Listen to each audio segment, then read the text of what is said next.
DJ सुमन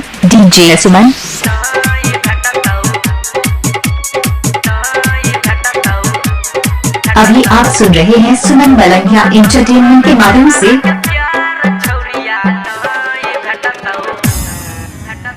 माँ Gayatri recording studio. DJ Raja Babu अपना दीवाना के जौहर पिए बही, दोसर के सेनूर मांग में सजे बही। अपना दीवाना के जौहर पिए बही, दोसर के सेनूर मांग में सजे बही।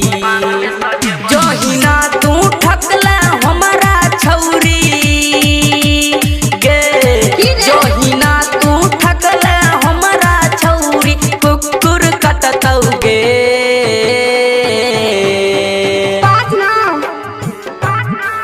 तोरा ससुरा में भतरा के प्यार,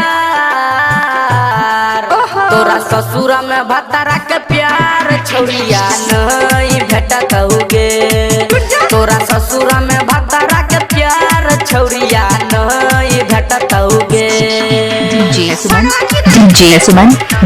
सुमन मोबाइल नंबर 8882452308 है।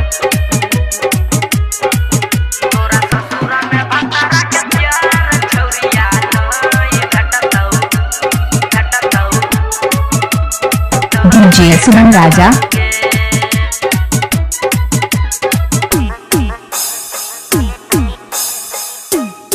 डीजे सुमन हमरा संग खेल खेला भेलौ नहीं गे शरम, सैया तोहर 100 दिन के करतौ गे गरम। हमरा संग खेल खेला भेलौ नहीं गे शरम, सैया तोहर 100 दिन के करतौ गे गरम।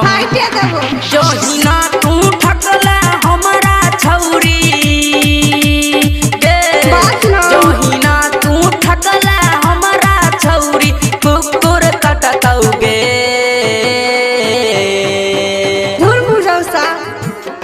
डीजे सुमन ससुरा में भतरा के प्यार, तोरा ससुरा में भतरा के प्यार छौरिया नहीं भेटतौगे। तोरा ससुरा में भतरा के प्यार छौरिया नहीं भेटतौगे। डीजे सुमन मलंगिया मधुबनी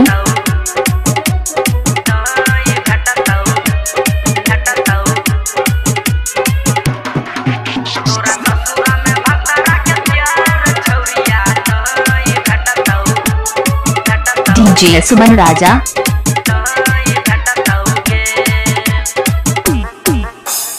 अभी आप सुन रहे हैं सावरिया म्यूजिक। कसल जवानी तोहर भजतो बेकार गे, हमारा से बेसी नहीं करतौ दुलार गे। कसल जवानी तोहर भजतो बेकार गे, हमारा से बेसी नहीं करतौ दुलार गे। धर्मेंद्र लड्डू लाल से गे, धर्मेंद्र लड्डू लाल से सब दिन डरतौ गे।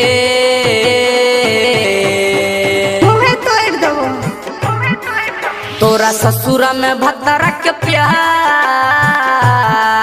तोरा ससुरा में भतरा के प्यार छौरिया नहीं भेटतौगे। तोरा ससुरा में भतरा के प्यार छौरिया। डीजे सुमन मलंगिया मधुबनी डीजे सुमन मोबाइल नंबर 8882452308 है।